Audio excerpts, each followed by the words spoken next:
una parte importante del dolor emocional vivido tempranamente se está expresando físicamente, pues cuando de pronto conectemos con ese dolor emocional, tú vas a notar los síntomas.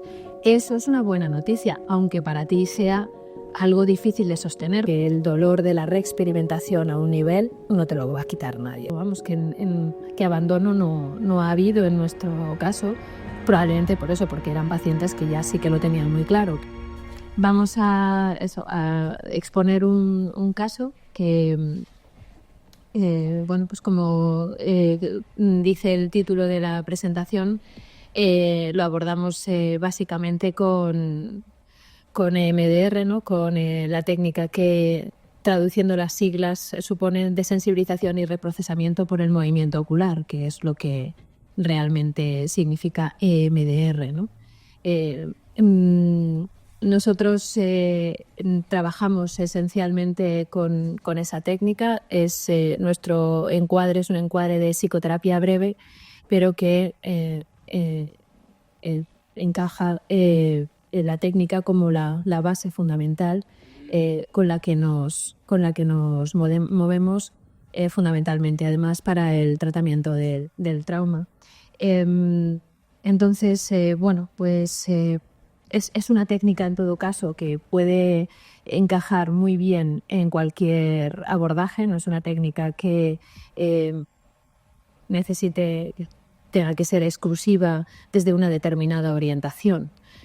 Para nosotros lo más importante en general es que el abordaje teórico global sea algo sólido y algo que cada uno controla y maneja, sobre todo en relación con lo que supone, ¿no?, la clínica y la intervención global sobre el tratamiento del trauma, ¿no?, sobre el trauma en general. Y una vez que se tiene un modelo que da estructura y que sostiene, ¿no?, al trabajo en psicoterapia, pues después la técnica como tal es una técnica que puede claramente encajar en cualquier orientación, ¿no? Yo creo que eso es uno de los valores claros que tiene EMDR. Yo quería presentaros hoy un caso que forma parte de un proyecto de investigación que estamos desarrollando. En realidad, de hecho, lo que os voy a comentar es más bien, una vez que ya llevamos, pues ya llevamos casi un año trabajando con estas pacientes, porque son pacientes todas diagnosticadas de fibromialgia. Y entonces es por eso que el título del proyecto es así, se llama Impacto del tratamiento con EMDR sobre los síntomas somáticos en pacientes con fibromialgia y trastorno de estrés postraumático. Entonces, más que entonces, como os decía, aunque me referiré fundamentalmente a un caso concreto, que es uno de los casos que he llevado yo personalmente, pero lo que hemos ido viendo a lo largo de estos meses que hemos ido trabajando con estas pacientes, pues hemos ido viendo un patrón relativamente común, ¿no?, de manejo en ellas, de respuesta entonces a nuestra intervención, y por lo tanto pues iré pasando un poco de lo global a lo personal, porque me parece útil, ¿no?, que ya podamos ir viendo ciertas conclusiones globales que podemos ir sacando de lo que hemos ido viendo ya con todas ellas. Este estudio es un estudio clínico que está aprobado por el Hospital Puerta de Hierro, y entonces el diseño original era bueno, pues que la muestra fuera claramente pues de superior a 30 personas para que fuera significativa y pudiéramos realmente luego de las conclusiones hacer algo que fuera estadísticamente significativo, ¿no? Entonces lo que hicimos fue diseñar un protocolo específico de intervención para ellas. Y todas ellas, lógicamente, tienen que haber sido previamente diagnosticadas tanto de fibromialgia como de trastorno de estrés postraumático. Es que la idea es que lo que nos dimos cuenta enseguida es que detrás de la fibromialgia hay con muchísima frecuencia, en un porcentaje altísimo de personas diagnosticadas, mayoritariamente son mujeres las que la padecen además, pues en un porcentaje muy muy alto, pero que en nuestras cifras ronda alrededor del 80%, hay historia de trauma. Además, historia de trauma bastante grave y bastante temprano.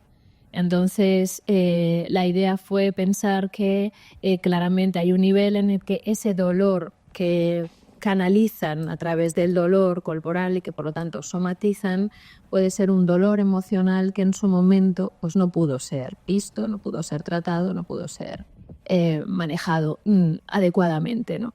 Entonces, pues que efectivamente ya se están canalizando ahora en forma de dolor físico. Entonces, la idea era que desde el hospital los médicos que estaban tratándola y que son alumnos que han sido alumnos nuestros en el máster y que han hecho con nosotros el curso de trauma, pues entonces seleccionaran a estas pacientes ya tratadas de fibromialgia y les pasaran unas pruebas para valorar si efectivamente podían ser diagnosticadas de trastorno de estrés postraumático. En el momento en el que se corrobora que pueden ser tratadas diagnosticadas de trastorno de estrés postraumático, entonces se puede decir claramente que tiene sentido la aplicación de MDR, que como seguramente sabéis, esta es una técnica considerada de aplicación en caso de trastorno de estrés postraumático. Entonces, en todo caso, la intervención, como la hacemos dentro de nuestro modelo de psicoterapia breve, es el diseño de la misma, el cómo la hacemos es dentro de ese marco. Y, por lo tanto, limitamos el número de sesiones. Además, para la investigación clínica, pues lógicamente es necesario que sea el mismo protocolo el que desarrollamos todos los terapeutas y dentro de un número limitado de sesiones. Entonces, bueno, pues así empezamos a trabajar. Este es la foto del estudio, ¿no? El certificado de que el comité lo acepta como un estudio clínico, ¿no? Entonces, como os comentaba, el planteamiento nuestro es que la idea es que una parte importante de ese dolor físico que sostienen estas pacientes y que presentan ellas es dolor emocional que no ha podido ser visto, que no ha podido ser legitimado y que no ha podido ser elaborado. Entonces, focalizamos utilizando MDR sobre esas experiencias tempranas que están en el origen de ese dolor y que al no haber podido narrarse adecuadamente se han almacenado como traumáticas. Para nosotros, una de las, desde nuestro modelo y desde en general, ¿no? La consideración sobre lo que convierte una experiencia en traumática, una de las cuestiones más importantes es que no haya podido ser narrada. Sabéis, el poder compartir, poder hablar, poder comentar lo que ha ocurrido es fundamental. De hecho, nosotros solemos comentar siempre que son tres las grandes tareas, ¿no? que contrarrestan el que una experiencia se vaya a convertir en traumática o que facilitan, por lo tanto, que no sea así, que es poder hablar de ello, pensar en ello y soñar con ello, ¿no? Entonces, bueno, pues desde ahí la idea de no ser narrado, ¿no? es por lo que aparece, colocamos como prioritaria, ¿no? Como protagonista, el no haber podido narrar. Por eso también la narración para nosotros, tanto durante la evaluación como durante la intervención, es muy importante.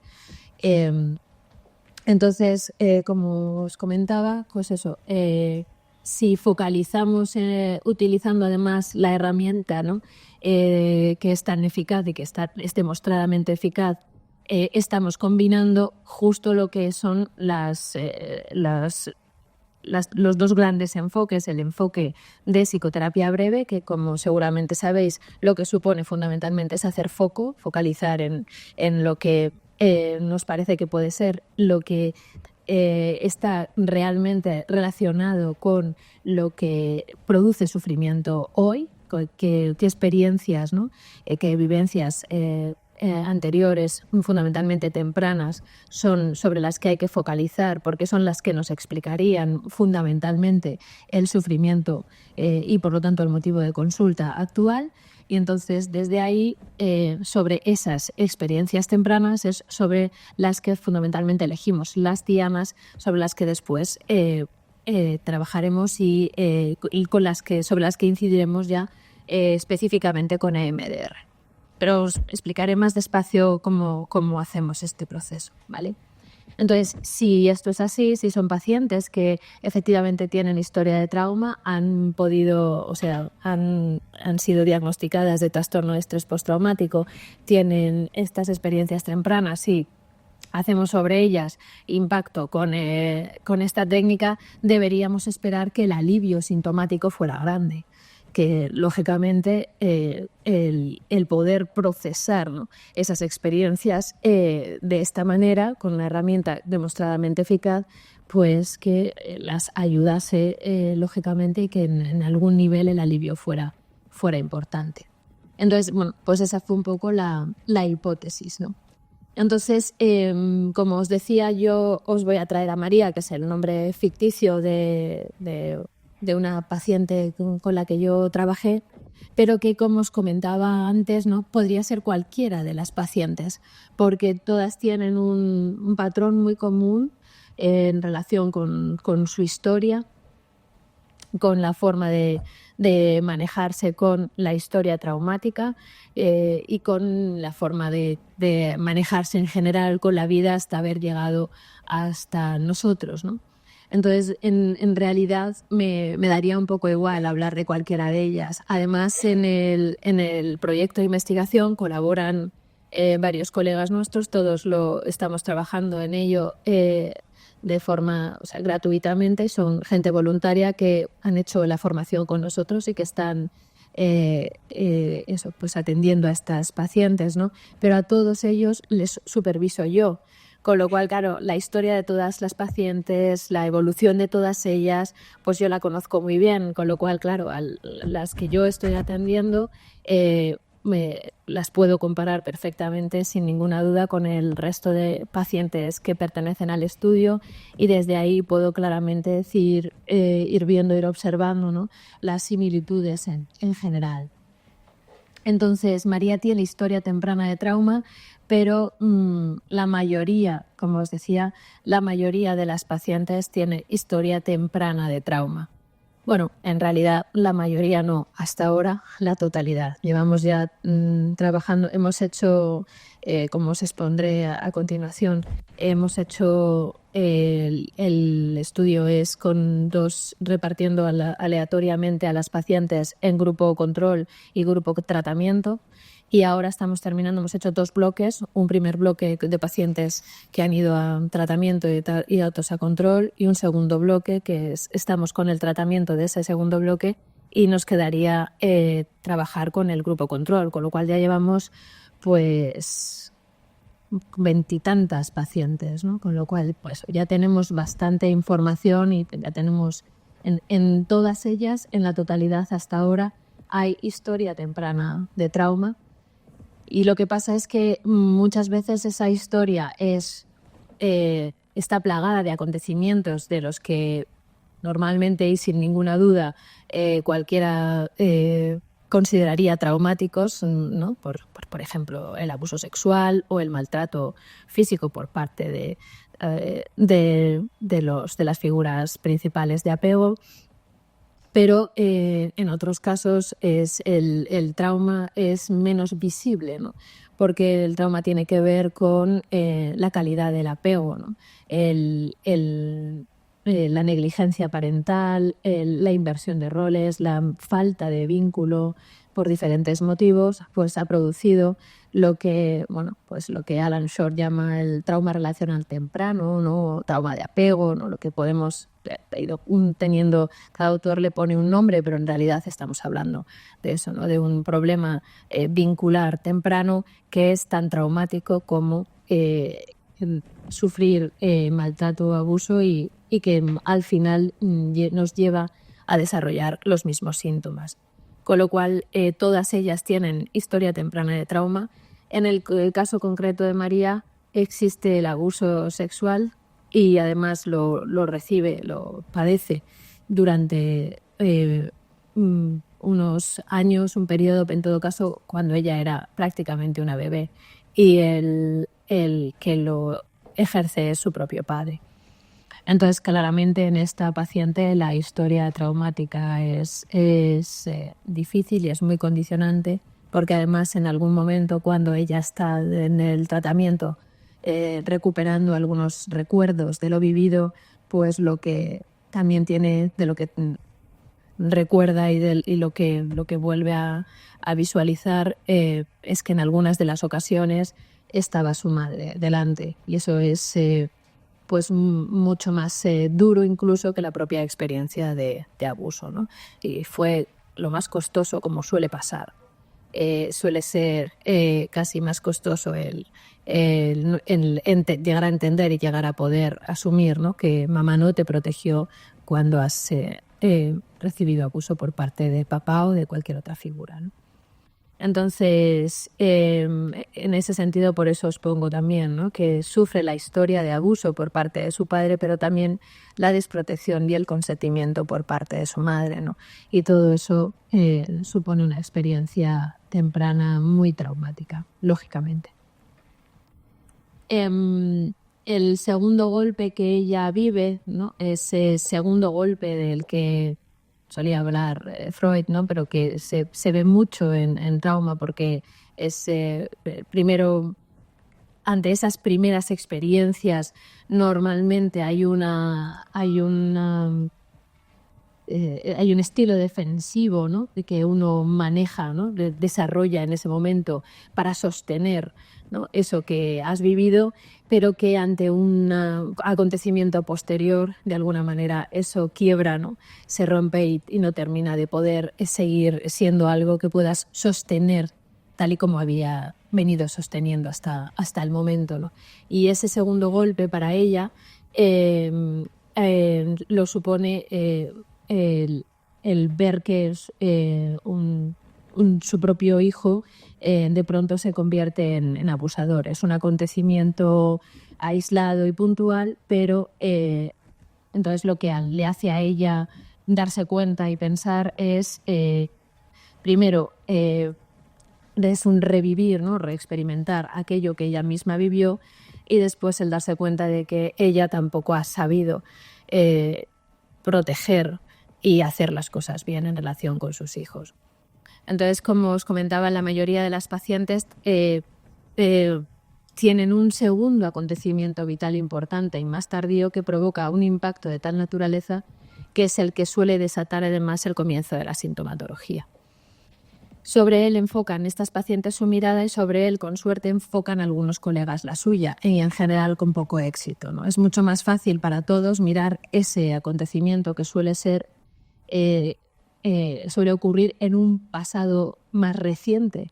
Y entonces, bueno, pues es más fácil hablar de esto que me ocurrió en relación con mi hijo hace 4 o 5 años, o de la relación de maltrato que después he tenido con una pareja, o de la pérdida, ¿no?, por la muerte de uno de los progenitores, que también están muchas veces detrás de lo que desencadenan los síntomas. Pero en realidad, si trabajamos solo ese acontecimiento, nos estamos dejando un montón de información, de trabajo, de experiencias con las que realmente están asociadas y que han condicionado el resto de las cosas que han vivido y cómo las han vivido.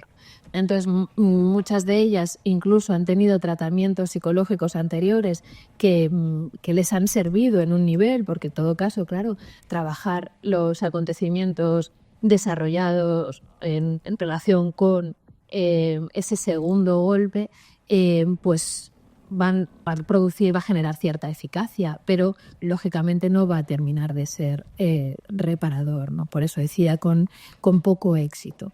Entonces, muchas de ellas han venido, y mi paciente también, con tratamientos anteriores que finalmente no han terminado de ser eficaces, no han terminado de servir. Entonces, es por eso que para nosotros, en el proceso que llevamos a cabo, la evaluación es algo absolutamente fundamental. Una buena evaluación en la que recojamos una buena historia para intentar entender, ¿no?, todo esto y poder relacionar nosotros mismos, pero que ellas lleguen a relacionar también, ¿no?, lo que están sufriendo ahora y lo que están viviendo ahora con eso que vivieron en su momento, es absolutamente fundamental, ¿vale?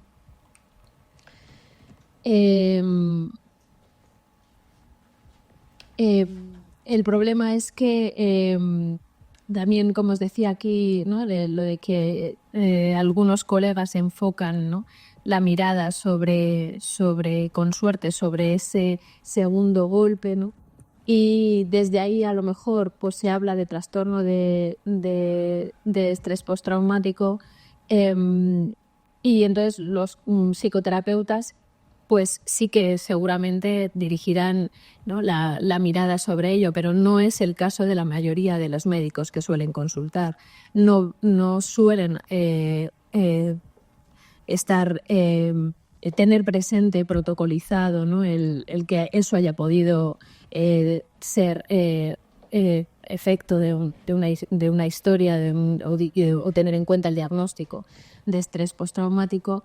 Y normalmente lo que los médicos mayoritariamente hacen es enfocar en el dolor físico.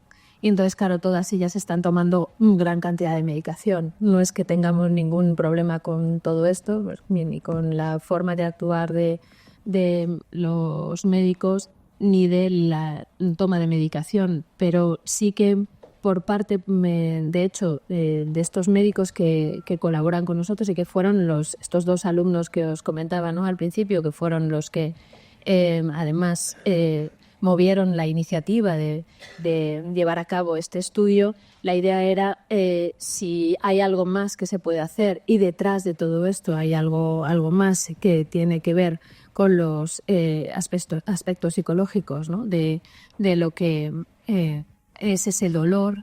Entonces, miremoslo, ¿no? Y bueno, pues está detrás de la queja de la mayoría de estas pacientes, o de la totalidad, que los médicos no suelen mirar más allá, que no les que sobre todo lo que recomiendan es medicación, que la medicación a su vez, claro, pues es cada vez mayor en mayor cantidad y más limitante, ¿no? y menos eficaz. Con lo cual, bueno, pues es importante, y el objetivo del estudio en una parte importante tenía que ver con concienciar a la propia población médica, que es donde mayoritariamente, claro, van a estar acudiendo estas mujeres diagnosticadas de fibromialgia, de la necesidad de que haya, además de todo lo protocolizado en relación con el dolor físico, pues que además haya una intervención psicoterapéutica. Entonces, si esto es así, tal y como hemos comentado, pues la clave, lógicamente, a nuestro juicio, será encontrar ese trauma temprano original causante del dolor emocional que no ha podido elaborarse. Y la clave será una buena evaluación y hacer foco para escoger adecuadamente las dianas con las que posteriormente incidiremos con el MDR. Ya os lo comentaba, ¿no? Para nosotros es muy, muy importante obtener esa narrativa original, ¿no? Nosotros basamos en la evaluación, además, aunque la hemos estandarizado en 5 días, porque lógicamente al ser un ensayo clínico, el protocolo de intervención tiene que ser exactamente el mismo el que desarrollamos cada uno de los terapeutas que participamos. Y entonces la evaluación es exactamente la misma, la que llevamos a cabo todos, y las herramientas que utilizamos son las mismas. Pero una de ellas, y una de las más importantes, sobre las que nosotros hacemos mayor hincapié, es la línea de vida. La línea de vida y el genograma son 2 herramientas que son muy, muy importantes para nosotros, que son clave. Y en la línea de vida nosotros buscamos que aparezca todo. Ya desde el primer día nosotros sugerimos el sacar un folio en blanco, ponerlo encima de la mesa, apaisado, hacer una línea, ¿no? Y decir, vamos a imaginar que está fuera, ¿no? tu vida. Y aquí está el 0 porque es cuando naciste, y aquí tu edad actual, que son 37. Y entonces vamos a ir, a medida que vayamos contándonos cosas, que vayan apareciendo cosas y demás, iremos colocando en la línea de vida todo lo que has ido viviendo, ¿no? Desde ahí es importante que la línea de vida la hagamos nosotros y vayamos tirando del hilo y ayudando a tirar del hilo nosotros. Porque hay muchos pacientes que si no nos contarían 4 cosas y mayoritariamente de la mitad de su vida hacia el presente. La mayoría de ellos no quiere o no puede, o ambas cosas, ¿no? Hablar de la infancia, sobre todo de la más temprana. En caso, además de experiencias traumáticas, como seguramente sabéis, la amnesia disociativa muchas veces está muy presente y por lo tanto lo que te dicen es yo no recuerdo nada antes de mis 10 años. Con lo cual resulta muy difícil ir pudiendo conocer, ¿no? y colocar sobre el papel entonces experiencias que pueden parecernos fundamentales. Entonces, en ese sentido, pues vamos haciendo y tirando de otras herramientas, de otras cosas que nos van ayudando mínimamente. Nosotros siempre comentamos aquello que dice Boris Cyrulnik, de que nuestra historia no comienza en el momento en que nacemos, sino que comienza cuando nuestros padres empiezan a imaginarnos. Por lo tanto, empezamos a preguntar, en todo caso, ¿qué sabes, ¿no? ¿Qué te han contado? ¿Qué sabes de si fuiste deseado o no? Si ya estabas en la mente de tus padres antes incluso de ser concebido. Algunos de nosotros lo estábamos, algunos de nosotros no lo estábamos, algunos de nosotros sí que fuimos buscados y pensaron en nosotros antes de, y otros pues vinimos por sorpresa, ¿no? Y de pronto cuando empieza nuestra historia es después de ser concebidos, para otros no, otros son claramente los que provocan que el sistema comience, porque el sistema se organiza a partir de que de pronto hay un embarazo, ¿no? Y entonces de pronto el sistema se organiza porque ya hay un niño en camino y ahí resulta que esto obliga a que nos casemos y montemos y organicemos un sistema, ¿no? Entonces, todo esto son datos que son importantes para nosotros porque todo esto condiciona a todos los niveles, ¿no? El cómo se van a desarrollar las cosas, cómo se van a organizar los vínculos y cómo se va a organizar mi propia historia. Por eso os decía que genograma y línea de vida son 2 herramientas que para nosotros son claves, ¿no? Y que yo os recomendaría que no sobran jamás y que explican muchas cosas y contribuyen, ¿no?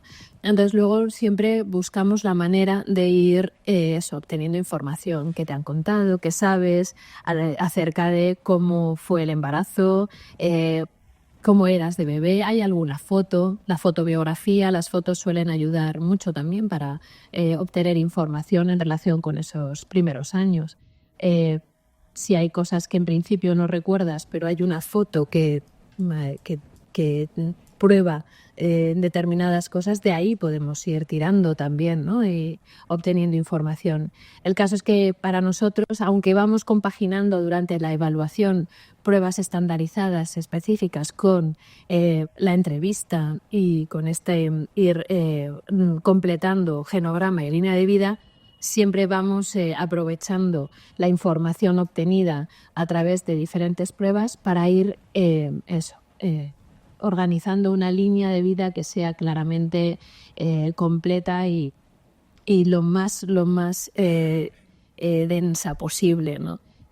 Sobre todo lo que nos interesa es nos interesa todo, pero esa primera parte es fundamental, ese primer tramo de vida que para los pacientes suele estar bastante olvidado y que sin embargo para nosotros, como sabéis, es clave, ¿no? Entonces es importante que expliquemos también, y es lo que hacemos, ¿no? Porque muchas veces los pacientes nos preguntan, ¿no? ¿Y qué tiene que ver todo esto con lo que me está pasando ahora? Y nosotros pues tenemos que explicarles que la idea es que la forma de afrontar lo que nos pasa, la forma de manejar el conflicto en general en el que el día a día nos coloca, la hemos aprendido muy tempranamente. Son esquemas incorporados en nuestras primeras interacciones con nuestras figuras de referencia y que, por lo tanto, para entender muchas de las cosas que nos están pasando ahora es necesario saber cómo se forjaron, ¿no? Y cómo se... Entonces, Bueno, pues desde ahí vamos eso, tirando y tirando del hilo. A mí me resulta imprescindible el conocer, el tener claro que tengo interiorizado cómo ese niño o esa niña vivió esos primeros años. Con lo cual pregunto todo lo que se me ocurra, ¿no? Bueno, pues quién recuerdas que te llevaba al colegio por las mañanas, quién te recogía, quién te preparaba la merienda, estaban ahí te preguntaban quién te acostaba, te han leído cuentos, te han cantado, convivían algunas otras figuras de apego en el domicilio, porque eso también es muy frecuente, ¿no? En muchas de ellas, como decíamos, el trauma vincular es muy claro y entonces lo que ocurre es que hay, con suerte, algunas veces alguna figura sustituta, ¿no? Y ha sido una abuela la que ha ejercido la función en relación con la crianza y la principal figura de apego, con lo cual luego a veces el segundo golpe ese del que hablábamos y el que acaba generando, ¿no?, la producción de síntomas tiene que ver con la pérdida de esa figura de referencia tan clave, tan importante para esa persona, ¿no?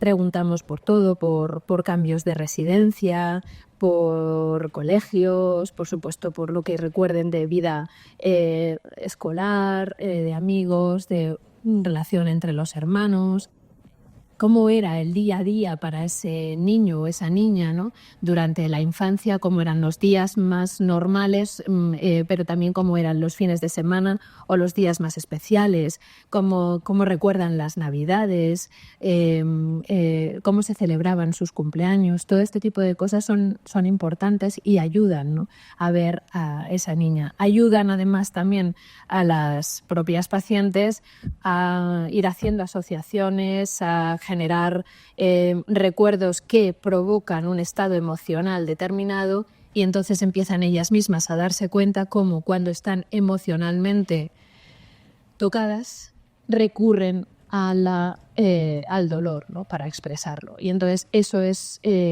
ha sido muy útil siempre durante las sesiones, porque en el momento en el que están empezando a conectar, a recordar, a emocionarse, entonces empiezan los dolores en la propia sesión y a lo mejor venían sin ello, ¿no?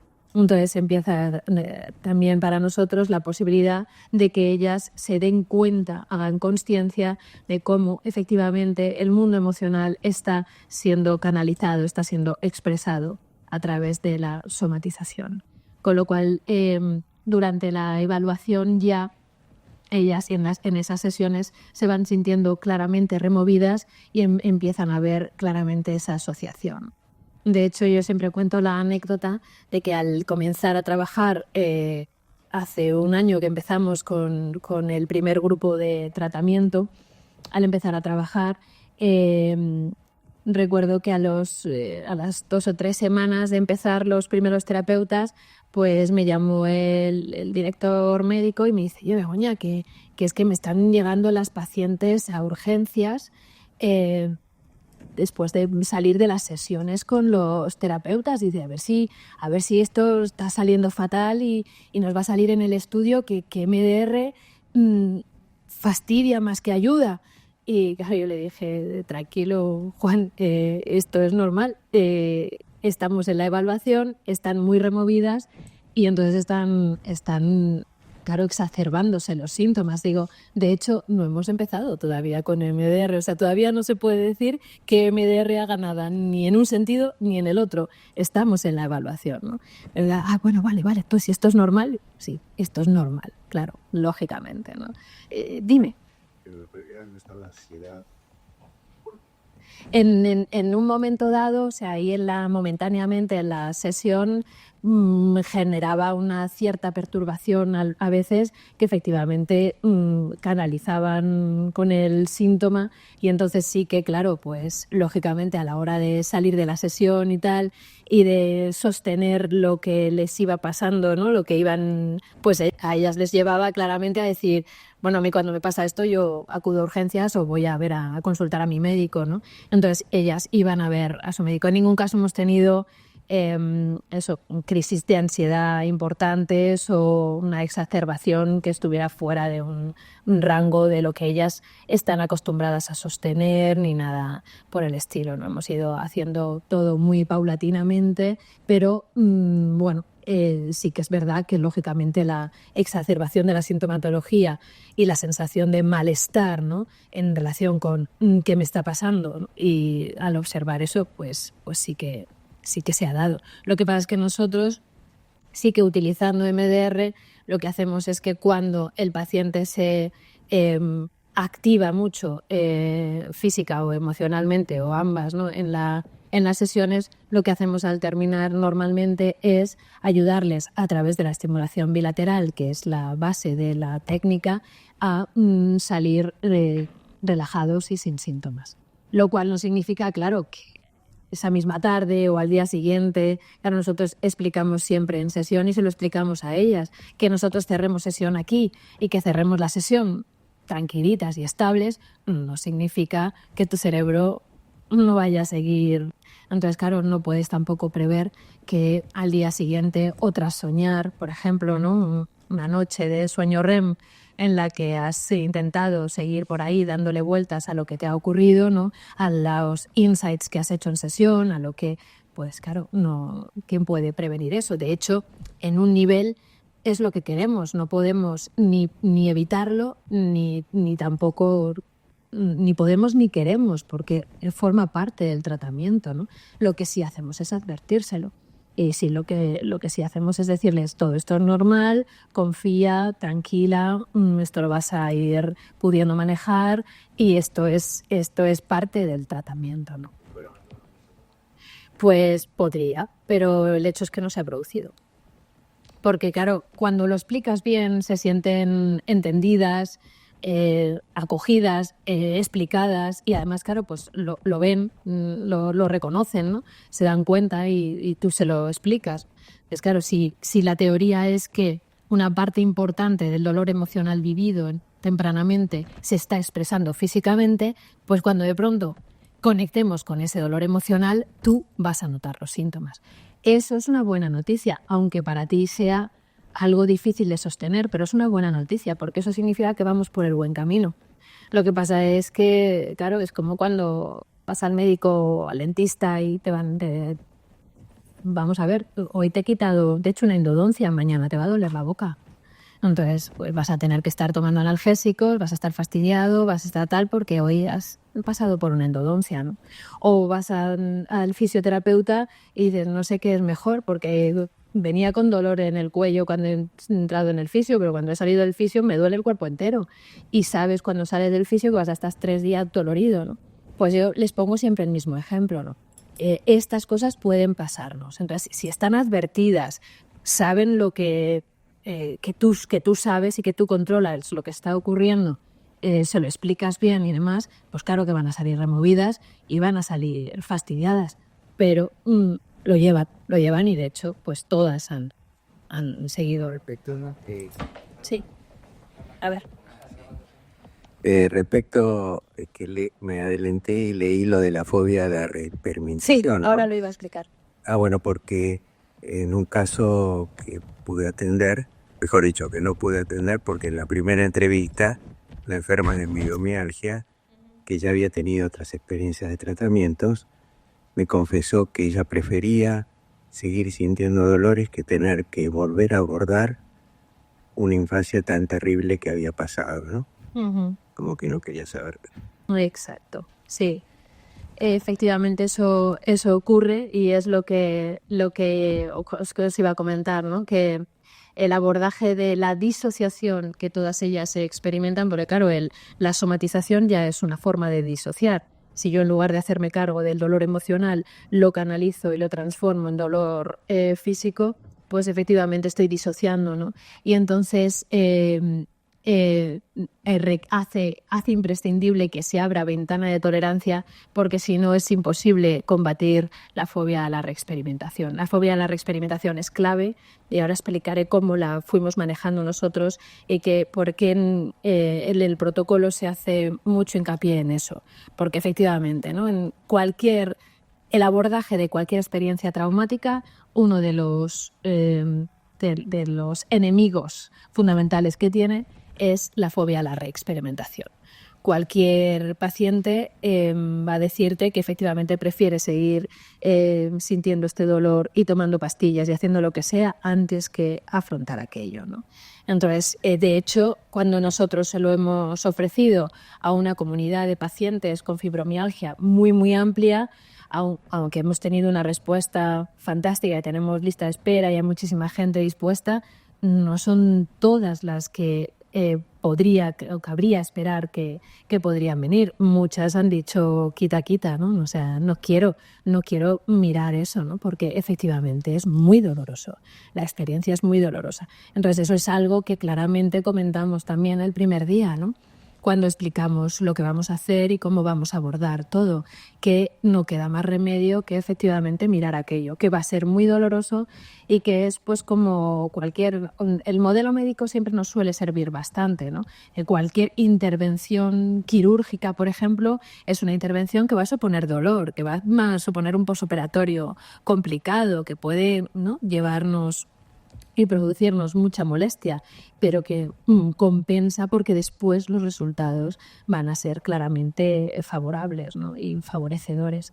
Entonces, bueno, pues desde ahí siempre hay que hacer con ellas ese trabajo de ir diciendo y tranquila, porque además vamos a ir mirando lo que ocurrió de una manera y desde una perspectiva que te va a ayudar a ir abordándolo poquito a poco para poderlo ir integrando sin esa reexperimentación tan brutal. Pero es verdad que el dolor de la reexperimentación a un nivel no te lo va a quitar nadie. O sea, que eso es algo que es que ahí ya pues son otros factores, ¿no? Su propia motivación y sin ninguna duda. Y luego también pues otros factores que puedan tener que ver con que consigamos, ¿no?, eso, convencerlas, explicarles lo que vamos a hacer, nuestra capacidad también, ¿no?, para poder convencerlas, explicarles, engancharlas y que finalmente pues accedan, ¿no?, a quedarse ahí. Pero vamos, que abandono no ha habido en nuestro caso, probablemente por eso, porque eran pacientes que ya sí que lo tenían muy claro, que venían todas, han mostrado el primer día con todos nosotros sus dudas, su recelo, sus dificultades para decir, tengo que mirar aquello que ocurrió, pero bueno, pues todas al final han ido pudiendo quedarse y mirarlo, ¿no? Entonces, bueno, pues ahí también, pues probablemente nuestra muestra es una muestra que venía ya como muy aleccionada, muy condicionada, muy eso, ya con las cosas como mucho más claras, la idea más clara de lo voy a enfrentar, lo voy a mirar. Entonces, bueno, pues es verdad que claro que abrir la caja de Pandora es algo que es lo más doloroso. Por eso, para nosotros, el poder decir mientras